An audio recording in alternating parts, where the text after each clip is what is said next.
안녕하세요. 저는 올해 73을 맞이한 평범한 할머니 김영자입니다. 남편은 오래전 세상을 떠났고 아들 하나는 캐나다에서 가정을 꾸려 바쁘게 살아가고 있어요. 이제는 혼자 남은 채 고요한 아파트 한켠에서 노후를 보내고 있었죠. 그날 밤도 다른 날과 다르지 않았습니다. 싸늘한 바람이 거실 창문 틈으로 스며들고 텅 빈 집 안은 침묵으로 가득했죠. 그 정적 속에서 저는 휴대폰만 멍하니 내려다보고 있었습니다. 연결이 되지 않아 삐소리 후 음성 사서함으로 연결됩니다. 기계음은 무표정한 얼굴로 내게 사형 선고를 내리듯 반복되었습니다. 단 몇 시간 전만 해도 제 손을 꼭 잡고 말하던 사람이었습니다. 영자씨, 우리 이제 진짜 행복한 일만 남았어. 이 돈만 해결되면 제주도에 그림 같은 집 짓고 평생 같이 살자고요. 그 따뜻하던 말이 귓가에서 맴도는데 그는 지금 전화를 받지 않았습니다. 아니, 더 정확히 말하자면 사라졌습니다. 제가 그에게 보낸 돈은 남편이 죽기 전 남긴 유산이자 저의 평생 모은 전 재산 10억 원. 그는 그 돈과 함께 제 믿음과 희망, 그리고 제 마지막 남은 인간에 대한 신뢰마저 삼켜버렸습니다. 경찰도 변호사도 말했습니다. 차용증 없이 자발적으로 보낸 돈이면 돌려받기 어렵습니다. 절망 그 자체였습니다. 죽고 싶다는 생각도 수십 번 들었어요. 하지만 그렇게 끝낼 수는 없었습니다. 그 사람의 위선적인 미소와 달콤한 거짓말이 밤마다 저를 괴롭혔기 때문입니다. 이대로 끝낼 수 없다. 반드시 그 얼굴에서 가면을 벗기고 말겠다. 그렇게 산악회에서 만난 60대 내연남에게 10억 전 재산 뜯기고 모든 걸 잃은 70대 노모의 피눈물 나는 복수극은 그날 밤 텅 빈 거실에서 시작된 것이었습니다. 남편이 세상을 떠난 지도 어느덧 12년이 지나 있었습니다.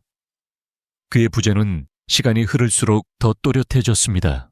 함께 산책하던 공원길 소파에 나란히 앉아보던 드라마, 아침마다 잘 잤어 하며 건네던 인사까지 집 안 구석구석에 남편의 기억이 배어 있었고 그 빈자리는 절대 메워지지 않았습니다. 혼자서 차린 밥상에 앉으면 먹는다는 행위조차 버겁게 느껴졌습니다. TV를 켜도 책을 펴도 이 고요하고도 차가운 정적은 사라지지 않았죠. 아들에게 전화를 걸어도 씩씩한 척 잘 지낸다 고 말한 뒤 수화기를 내려놓고 혼자 조용히 흐느껴 울던 날들이 이어졌습니다. 그러던 어느 날 옆집에 사는 박 여사가 제 손을 붙잡고 말했습니다. 김영자 씨, 사람 그렇게 살다 병나요. 집에만 있지 말고 저랑 산악회라도 나가요. 사람들이랑 어울리면 기운도 나고 마음도 풀려요. 등산 솔직히 말해. 저는 그 제안에 냉담했습니다. 관절도 안 좋고 사람들과 어울리는 걸 좋아하는 성격도 아니었거든요. 하지만 외로움이라는 건 생각보다 더 무서운 감정이었습니다. 혼자서는 감당할 수 없는 무게였어요.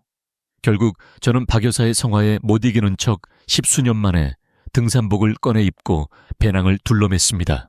첫 산행날 형형색색의 등산복을 입은 사람들이 서로 반갑게 인사를 나누고 간식거리를 나누며 웃는 모습이 오랫동안 흑백 TV만 보던 제게는 마치 총천연색 세상이었습니다. 그날 저는 그 사람을 처음 만났습니다. 바로 최경호 씨. 키는 크고 희끗희끗한 머리카락이 멋스럽게 잘 어울리는 사람이었습니다. 자신을 60 넘은 사업가라고 소개했지만 정갈한 말투와 부드러운 눈웃음, 그리고 남을 편안하게 해주는 유머 감각은 단연 돋보였습니다. 여사님 첫 등산이 맞으세요. 에베레스트도 정복하시겠는데요. 그렇게 자연스럽게 말을 건네던 그는 제가 힘들어 보이면 슬쩍 다가와 제 배낭을 들어주기도 했습니다. 정상에 도착했을 때는 따뜻한 커피를 건네며 옆에 앉았고 그의 작은 배려는 오랜 세월 얼어있던 제 마음을 살며시 녹여갔습니다. 그날 이후 저는 산악회가 있는 주말만 손꼽아 기다리는 사람이 되었습니다. 오랫동안 느끼지 못했던 설렘과 기다림이 제 일상에 생겨났습니다. 저는 몰랐습니다. 그게 폭풍의 전조라는 것을. 산악회에 나가는 날이 잦아질수록 최경호 씨와 저의 사이도 자연스럽게 가까워졌습니다. 그는 늘 제 옆을 지키며 걸었고 등산이 없는 날에도 문자와 전화로 끊임없이 안부를 전해왔죠. 여사님, 오늘 날씨가 참 좋습니다. 집에만 계시면 답답하실 텐데 제가 맛있는 식사 한번 대접해도 될까요? 혹은 시장에 갔다가 싱싱한 광고가 보여서요. 여사님 생각나서 샀는데 잠깐 들러도 괜찮을까요? 처음엔 조심스럽던 제가 그의 다정하고 공손한 태도에 조금씩 마음의 빗장을 열게 되었습니다. 그와의 시간은 늘 즐거웠습니다. 그는 제 시시콜콜한 이야기도 귀 기울여 들었고, 제가 예전에 남편과 다녀온 속초바다 이야기를 하면 며칠 뒤엔 이렇게 말하곤 했습니다. 이번 주말 속초 한번 다녀오실래요? 제가 운전하겠습니다. 실제로 함께 간 속초 바닷가는 그날따라 더욱 푸르고 따뜻하게 느껴졌습니다. 그는 제 손을 잡고 말했죠. 영자씨, 저와 함께 이 바다를 매일 볼 수 있는 삶을 상상해 보세요. 그는 자수성가한 가구 사업가라고 했습니다. 아내는 5년 전 병으로 세상을 떠났고 자식들도 출가해 지금은 혼자 지낸다며 저와 같은 처지라는 동질감을 자주 강조했습니다. 어느 날 저녁 식사를 마치고 저를 집까지 데려다 주던 차 안에서 그는 제 손을 꼭 잡았습니다. 영자씨, 저 처음 본 순간부터 마음에 담았어요. 외롭고 힘들던 제 인생에 당신은 따뜻한 햇살처럼 다가왔습니다. 제 남은 인생 함께 걸어주실 수 있겠어요. 그 순간 제 심장은 오래 잊고 지내던 설렘으로 두근거렸습니다. 폐경과 함께 끝난 줄 알았던 여성으로서의 감정이 그의 말 한마디에 다시 피어오른 것이었죠. 우리는 연인이 되었습니다. 그는 매일같이 제게 찾아왔고 함께 영화를 보고 산책하고 맛집을 찾아다니며 잊고 있던 삶의 기쁨을 하나둘 되찾아 주었습니다. 그는 작은 꽃다발을 들고 찾아와 당신 생각이 나서요 라며 웃었고 제 생일엔 조용한 레스토랑을 예약해 잔잔한 음악 속에서 손을 잡아주었습니다. 영자야, 네가 웃는 모습이 제일 예뻐. 그가 그렇게 말할 때면 거울 속 제 얼굴도 어느새 환해져 있었습니다. 주변 사람들도 말했습니다. 요즘 얼굴이 펴졌네요. 좋은 일 있으신가 봐요. 저는 믿었습니다. 이 늦은 인생에 찾아온 사랑이 마지막이자 영원할 거라고. 이 사람이라면 남은 여생을 함께할 수 있을 거라고. 하지만 그의 미소는 너무나도 따뜻했고 그의 배려는 지나칠 정도로 완벽했습니다. 그 모든 것이 연극이었다는 걸 그땐 알지 못했습니다. 연인 사이가 된 지 얼마 지나지 않아 최경호 씨는 더 이상 저를 영자 씨라고 부르지 않았습니다. 그는 이제 저를 여보, 자기답가라고 불렀고 그 호칭은 저에게 이상하리만큼 익숙하고 따뜻하게 다가왔습니다. 자기야, 우리가 언제까지 따로 살아야겠어. 이젠 진짜 함께 살아야지. 하늘에 있는 각자의 배우자에게도 우리 모습 보여줘야 떳떳하지 않겠어. 그는 언제나 다정했고 그의 말은 저를 설레게 만들었습니다.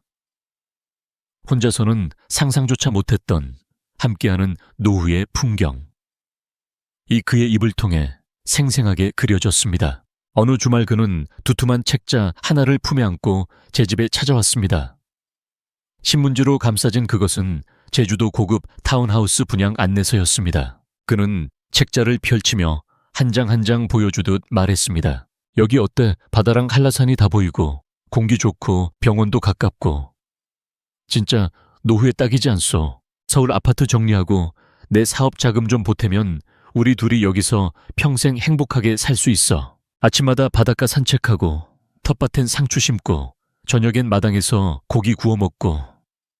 자기야, 생각만 해도 너무 좋지 않아. 그의 말은 마치 어린아이처럼 설레었고 그가 펼쳐 보인 그림들은 제 평생 꿈꾸기만 했던 낙원 그 자체였습니다. 남편을 떠나보내고 넓은 아파트에 홀로 늙어 죽어갈 거라. 믿었던 제가 이토록 아름다운 제안을 받게 되다니 거절할 수 없었습니다. 그리고 마침내 그는 천천히 사업의 어려움에 대한 이야기를 꺼내기 시작했습니다. 베트남 쪽 가구 수출이 잘 되긴 했는데 세관 쪽이 갑자기 규정을 바꿔서 골치가 아프네. 이번에 보내는 물량만 잘 처리되면 회사가 한 단계 도약할 수 있는데 변호사 선임도 필요하고 현지 세무 공무원들도 문제야. 하지만 그는 저에게 직접적으로 돈 이야기를 하지 않았습니다. 오히려 제 손을 꼭 잡고 이렇게 말했죠. 자기 돈은 우리 노후 자금이니까 절대 손대면 안 돼. 이건 내가 알아서 할게. 당신은 걱정하지 마. 그 말이 오히려 저를 더 미안하고 불안하게 만들었습니다. 내가 사랑하는 사람이 이렇게 힘든데 모른 척해도 되는 걸까? 그의 고민은 점점 더 깊어졌습니다. 그는 자주 늦은 밤까지 전화를 하며 심각한 표정을 지었고 가끔은 한숨을 쉬며 이렇게 혼잣말하듯 말했습니다. 아, 저놈들이 또 딴지를 거네. 진짜 돈이 조금만 있으면 해결되는데. 그 말은 직접적인 요구는 아니었지만 제 마음을 흔들기에 충분했습니다. 그의 한숨은 날이 갈수록 깊어졌습니다. 어느 날 밤 그는 완전히 지친 얼굴로 저희 집 소파에 주저앉아 중얼거렸습니다. 여보, 미안해. 당신한테까지 이런 모습 보이기 싫은. 그런데 이번에 베트남 쪽에 보낸 컨테이너 수십 개가 세관에 묶였어. 통관 보증금을 마련 못하면 전부 폐기 처리될 판이야. 그의 눈은 젖어 있었고 어깨는 축 처져 있었으며 그 따뜻하고 듬직하던 모습은 한순간에 부서진 것처럼 보였습니다. 그 모습에 제 가슴이 미어지는 듯 아팠습니다. 제가 조심스레 물었습니다. 내가 도와줄 수 있는 방법은 없을까? 그러자 그는 단호히 말했습니다. 안 돼. 당신 돈은 우리 미래를 위한 소중한 돈이잖아. 그건 절대 건들면 안 돼. 내가 어떻게든 해볼게. 하지만 며칠 뒤 그는 또 다른 절망에 빠진 얼굴로 말했습니다. 은행 대출이 막혔어. 신용등급이 떨어졌다고 하네. 내가 어떤 사람인지 조금만 보면 될 텐데 너무 답답하다. 그는 눈앞에서 일부러 은행에 항의 전화하는 모습까지 연출했습니다. 예, 추가 대출이 안 된다고요. 기다려만 주시면 이자까지 더 쳐드릴 텐데. 그의 절박한 목소리, 그의 화난 표정, 그 모습을 본 순간 저는 결국 먼저 말하고 말았습니다. 여보, 나한텐 예금이 좀 있어요. 그걸 우선 써요. 사업이 잘 해결돼야 우리 미래도 있는 거잖아요. 그 순간 그는 마치 기다렸다는 듯 그러면서도 애써 억지한 표정으로 저를 끌어안았습니다. 정말 그래도 돼. 정말 미안해 여보. 면목이 없어. 하지만 약속할게. 이 돈 딱 한 달만 쓰고 이자는 지금 은행 이자의 3배로 쳐서 갚을게. 정말이야. 이 은혜 평생 잊지 않을게. 그의 눈엔 눈물이 고였고 제 손을 잡은 그의 손은 떨리고 있었습니다. 다음 날 아침 은행이 문을 열자마자 저는 30년 넘게 부어온 적금을 해지했습니다. 2억 원, 제 평생 만져본 적 없는 큰 돈이었습니다. 손이 덜덜 떨렸지만 사랑하는 사람을 위한 선택이라 믿었기에 망설이지 않았습니다. 돈을 건네받은 그는 아이처럼 기뻐하며 저를 끌어안고 말했습니다. 역시 당신밖에 없어. 이제 다 해결됐어. 고마워. 정말 고마워. 그의 환한 웃음에 제 마음도 덩달아 뿌듯해졌습니다. 하지만 그건 시작에 불과했습니다. 며칠 뒤 그는 또다시 어두운 얼굴로 말했습니다. 보증금만 내면 끝인 줄 알았는데 이번엔 현지 상공회의소 회장이 또 뒷돈을 요구하네. 그의 말은 끝이 없었습니다. 남편이 남겨준 작은 상가 보증금 조금 남아있던 주식 자식들에게 물려주려 했던 금반지와 금목걸이. 저는 그의 말에 홀린 듯 하나씩 하나씩 내어주었습니다. 믿음이라는 이름의 위험한 도박에 저는 제 전 재산을 걸고 있었습니다. 그가 제게서 받은 돈은 이미 10억 원에 가까워지고 있었습니다. 그제야 저는 불안함이 걷잡을 수 없이 커져가는 걸 느꼈습니다. 이젠 그만해야 하지 않을까? 혹시 내가 속고 있는 건 아닐까? 하지만 이미 너무 많은 돈을 건넨 터라 후퇴도 멈춤도 어려웠습니다. 그는 말했습니다. 여보, 정말 마지막이야. 베트남 현지 공장 부지 계약금만 넘기면 이제 모든 게 끝나. 그 계약만 체결되면 내가 당신 돈의 3배로 갚을 수 있어. 그리고 그는 제 앞에 무릎을 꿇어놨습니다. 날 믿어줘. 우리 이제 진짜 제주도로 가자. 그 순간 제 이성은 완전히 무너졌습니다. 이미 이렇게까지 왔는데 이 마지막 하나만 넘기면 우린 진짜 행복할 수 있겠지. 그런 위험한 희망이 저의 눈을 가렸습니다. 저는 결국 남편과의 추억이 가득한 아파트 한 채를 팔기로 결심했습니다. 부동산 중개소를 찾아가며 이 집만은 안 된다고 수없이 망설였지만 그의 이제 곧 다 끝난다는 말을 되새기며 가슴을 뜯기듯 아파하면서도 결국 서명했습니다. 집은 헐값에 금매로 팔렸고 제 손엔 마지막으로 5억 원이 남았습니다. 그날 그는 아이처럼 기뻐하며 제 손을 꼭 잡았습니다. 여보, 고생했어. 정말 고생했어. 이제 진짜 우리 행복 시작이야. 그는 말했습니다. 오늘 안으로 이 돈을 바로 베트남으로 송금해야 해. 은행 마감 시간 전에 꼭 끝내야 하니까 얼른 가자. 은행에 도착했을 때 창구 직원은 조심스럽게 말했습니다. 이건 고액 해외 송금인데 혹시 보이스피싱은 아니신가요? 그 말에 그는 자연스럽게 웃으며 말했습니다. 아, 아내가 남편 사업 자금 보태는 건데 문제라도 있습니까? 저는 고개를 끄덕였고 송금 신청서에 사인을 했습니다. 그건 제 인생 전체를 지워버리는 서명이었습니다. 은행에서 나오는 길, 그는 제 손을 꼭 잡으며 말했습니다. 내일 아침 내가 제일 먼저 당신 집으로 갈게. 기쁜 소식 제일 먼저 전해주고 싶거든. 그는 제 입에 짧게 입맞춤한 뒤 밝게 웃으며 택시를 타고 떠났습니다. 저는 그의 뒷모습을 보며 마음속으로 되뇌었습니다. 정말 끝났다. 드디어 긴 터널의 끝이 보인다. 그러나 그 다음날 아침 그는 오지 않았습니다. 오전이 지나고 점심이 지나고 저녁이 되어도 전화는 울리지 않았습니다. 불안한 마음에 제가 먼저 전화를 걸었습니다. 수화기 너머로는 냉정한 기계음만 반복되었습니다. 연결이 되지 않아 삐소리 후 음성 사서함으로 연결됩니다. 그가 말하던 사업체 주소로 찾아가 보았지만 그곳은 먼지 쌓인 텅 빈 창고뿐이었습니다. 계약서, 사업자, 등록증, 문자 메시지들 모두 거짓이었습니다.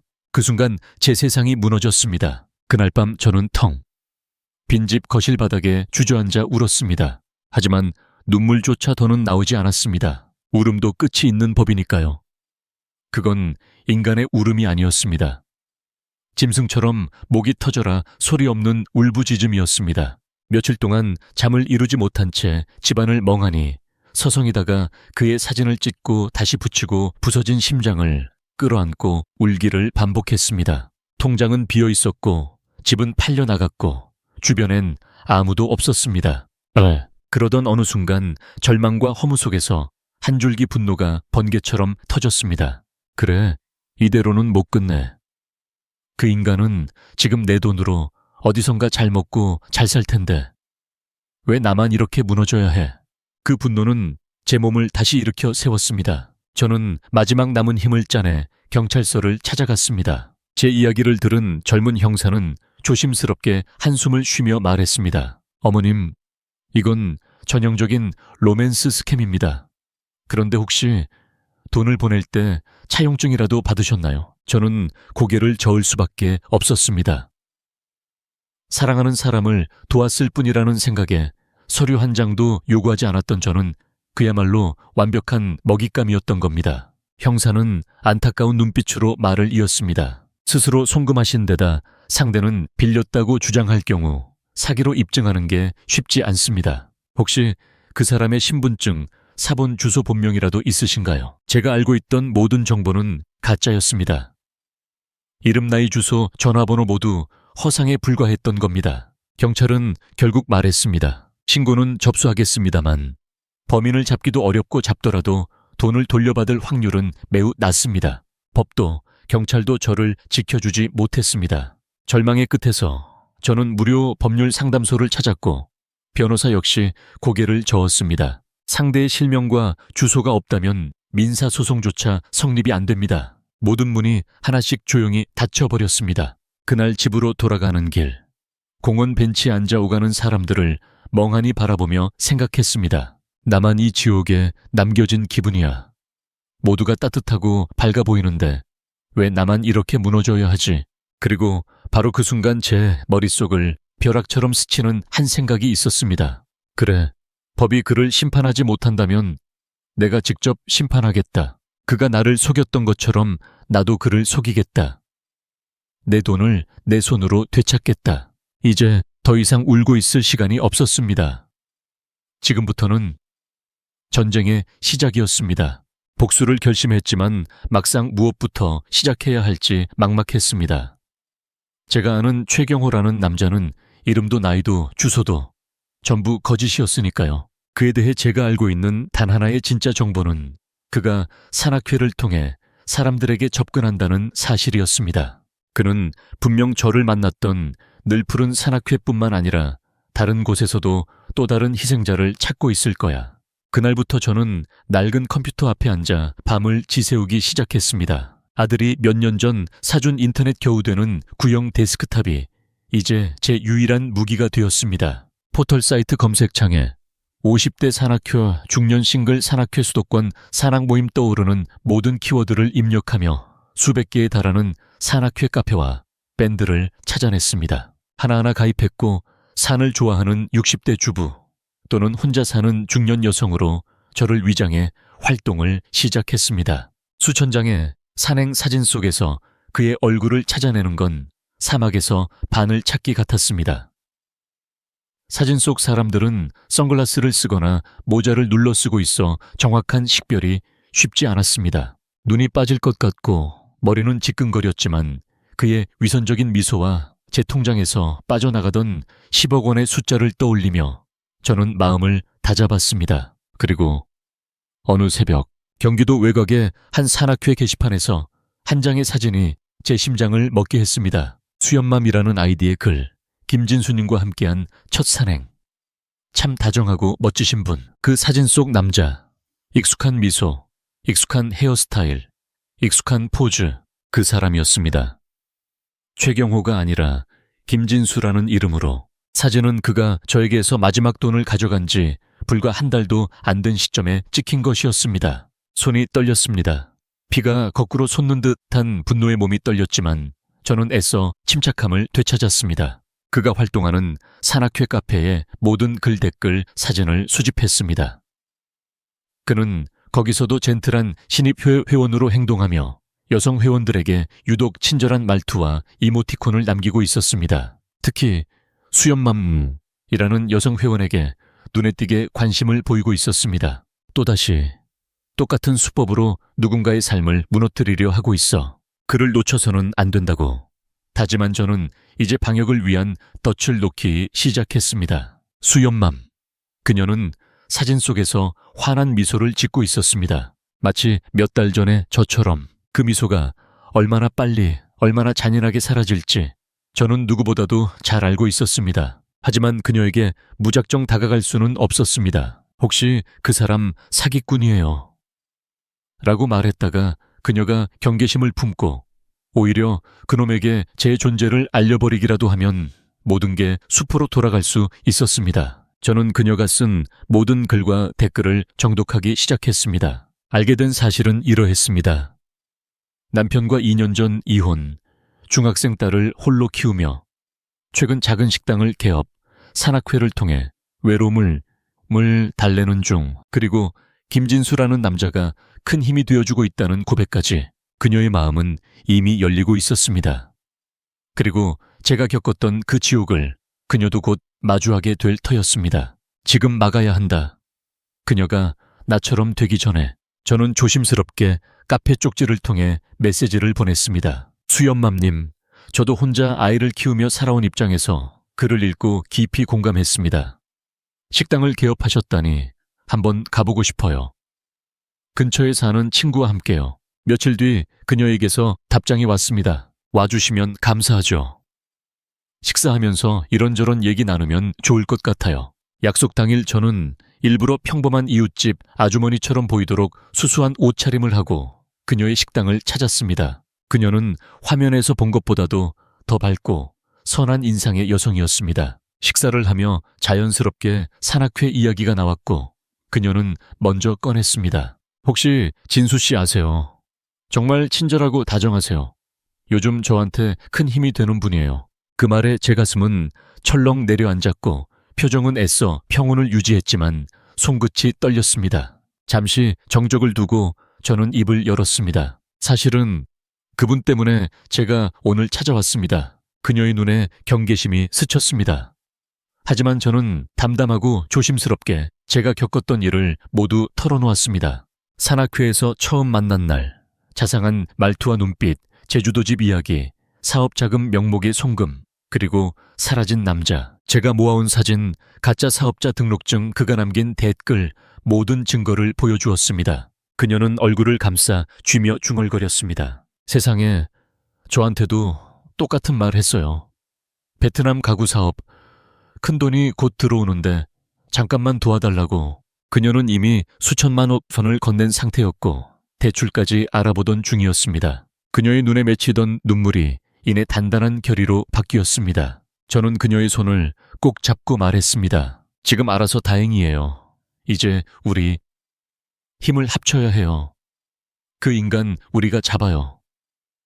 당신 돈도 내 돈도 되찾을 수 있어요. 그날 저는 가장 중요한 조력자이자 복수의 동지를 얻게 되었습니다. 그리고 이제부터 해야 할 일은 하나, 그를 유인할 듯 완벽한 무대를 꾸미는 일. 지연 씨는 그날 이후 저의 든든한 동지가 되었습니다.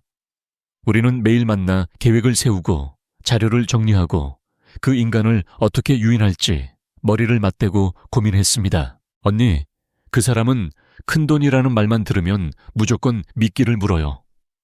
저한테도 그랬어요. 그래서 우리는 그의 욕망을 다시 자극하기로 했습니다. 지연 씨가 먼저 그에게 전화를 걸었습니다. 진수 씨, 그때 말씀하신 투자건 말인데요. 곰곰이 생각해보니 정말 좋은 기회인 것 같아요. 마침 제 친한 언니가 오랫동안 묵혀둔 꽤 큰 목돈이 있는데 믿을 만한 투자처를 찾고 있거든요. 제가 진수 씨 얘기를 했더니 많이 관심 있어 하세요. 물론 여기서 말하는 친한 언니는 바로 저였습니다. 아니나 다를까 진수라는 이름을 쓴 그놈은 전화 속에서 침을 삼키듯 말했습니다. 정말요, 언니분께 제가 직접 설명드리죠. 시간만 주세요. 언제든지요. 며칠 뒤 그는 직접 투자 설명 자리를 제안해 왔습니다. 장소는 시내의 조용한 호텔, 레스토랑의 룸. 아마도 사람들 눈을 피하고 천천히 저를 구워 삶아 돈을 뜯어낼 심산이었겠지요. 우리는 그 날짜와 장소에 순순히 응했습니다.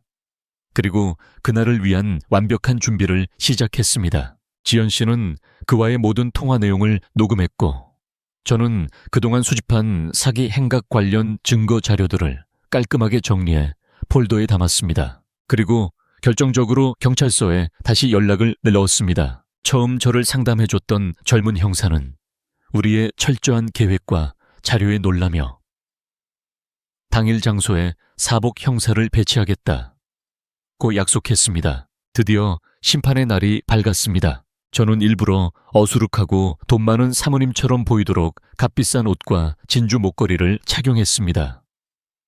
머리도 단정하게 올리고 가방 안에는 그가 내게 줬던 거짓 사업자 등록증 거짓 문자 그리고 우리가 함께 찍은 마지막 사진이 들어있었습니다. 그렇게 우리는 호텔 레스토랑 룸 앞에 섰습니다. 심장이 고요히 두근거렸고 숨을 크게 들이쉰 뒤 문을 열었습니다. 호텔 룸 문을 열자 그는 늘 그랬듯 번지르르한 미소로 우리를 맞았습니다. 처음 뵙겠습니다. 김진수입니다. 그는 마치 저를 처음 본다는 듯 정중하게 인사했습니다. 하지만 저는 그의 눈빛 속에서 익숙한 탐욕과 연기를 단번에 읽어낼 수 있었습니다. 그는 자리에 앉자마자 베트남 가구 사업 이야기를 꺼냈습니다.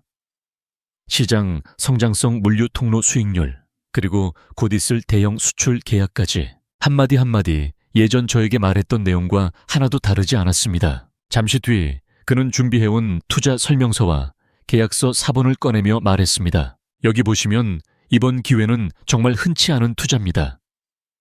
보장도 있고 무엇보다 믿을 수 있죠. 그리고 그는 저에게 서명을 권했습니다. 그 순간 저는 조용히 입을 열었습니다. 근데요, 김진수 씨, 제가 궁금한 게 하나 있어요.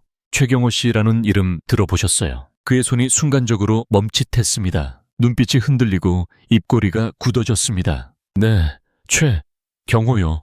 죄송한데 그런 사람은 모릅니다만. 저는 가방을 열어 서류 뭉치 하나를 꺼내 테이블 위에 펼쳐놓았습니다. 그가 과거에 저에게 보여줬던 가짜 사업자 등록증, 그리고 그가 김진수라는 이름으로 활동한 산악회 댓글과 게시글, 마지막으로 지갑 속에 넣어두었던 우리 둘이 함께 찍은 사진 한 장을 꺼내 그 앞에 내밀었습니다. 이 사진 속 여자 기억나시죠? 당신이 평생 함께하자고 약속했던 박영자 바로 접니다. 그의 얼굴에서 모든 피가 사라졌습니다. 사색이 된 그는 자리에서 벌떡 일어나 문을 향해 도망치려 했습니다. 하지만 문을 여는 순간 사복 형사들이 대기하고 있었습니다. 그는 한순간에 바닥에 주저앉았습니다. 가면은 벗겨졌고 모든 연극은 끝났습니다. 저는 조용히 그를 내려다보며 말했습니다. 당신이 가져간 건 단지 내 돈이 아니었어요. 내 믿음, 내 희망, 내 남은 인생까지였죠. 이제 그 대가를 치를 시간입니다. 그의 진짜 이름은 박상철. 경찰 수사가 시작되자 그의 추악한 과거가 드러나기 시작했습니다. 그는 저뿐 아니라 전국을 돌며 수십 명의 중년 노년 여성들을 상대로 같은 수법의 사기 행각을 벌인 상습 사기범이었습니다. 피해 금액은 수십억 원에 달했고 그의 명의로 된 재산은 거의 없었으며 대부분 유흥비로 탕진하거나 타인 명의로 숨겨져 있었습니다. 재판이 열렸고 저는 방청석에 앉아 끝까지 그의 눈을 바라보았습니다. 그는 마지막까지도 자신의 잘못을 인정하기보다는 형량을 줄이려 변명만 늘어놓았습니다. 그 모습을 보며 더 이상 분노나 미움조차 느껴지지 않았습니다. 그저 저런 인간에게 제 인생을 내줬다는 사실이 서글프고 허망했을 뿐입니다. 그는 결국 사기죄로 징역 15년형을 선고받았습니다. 법적 절차는 길고 지루했습니다. 하지만 그의 은닉 재산 중 일부를 찾아내 10억 중 절반 정도를 회수할 수 있었습니다. 저에겐 그것만으로도 기적 같은 일이었습니다. 모든 사건이 마무리된 후 저는 지연 씨와 다시 만났습니다. 작은 식당을 다시 일으킨 그녀는 이제 동네에서 유명한 맛집 사장이 되어 있었고 그녀는 제 손을 꼭 잡고 말했습니다. 언니가 아니었다면 저도 다 잃었을 거예요. 언니는 제 인생의 은인이에요. 저도 다시 시작했습니다. 넓은 아파트는 사라졌지만 작은 빌라 하나를 얻어 소박한 삶을 다시 꾸렸고 무엇보다 이제는 혼자가 아니었습니다. 지연 씨와는 가족보다 가까운 자매가 되었고 함께 밥을 먹고 함께 웃고 서로의 안부를 묻는 하루하루가 더없이 소중해졌습니다. 아들에게는 모든 일을 털어놓았습니다. 걱정할까봐 부끄러워 숨기고 있었지만 그는 조용히 제 손을 잡고 말했습니다. 엄마가 얼마나 외로웠을지 이제야 알겠어요. 그동안 죄송해요. 그 후로 아들은 더 자주 전화를 걸어왔고 손주들의 영상통화가 제 하루를 웃게 만들었습니다. 그리고 저는 새로운 일을 시작했습니다. 내가 겪은 이 아픔이 누군가의 예방주사가 된다면 동네 복지관과 경찰서에서 노인 대상 보이스피싱 예방 강연을 시작하게 된 겁니다. 처음에는 부끄러웠지만 강단에 서서 제 목소리로 직접 이야기할 때마다 다른 어르신들이 눈물을 훔치며 제 손을 잡을 때 이 일이 얼마나 의미 있는지 절실히 느꼈습니다. 저는 10억 원을 잃었지만 그 빈자리를 돈으로 살 수 없는 것들로 채웠습니다. 이 진심 어린 연대, 이웃의 정, 아들의 사랑, 그리고 누군가를 도울 수 있다는 삶의 의미. 이제는 외로움이 저를 해치는 독이 아니라 사람의 소중함을 일깨워주는 약이 되었습니다.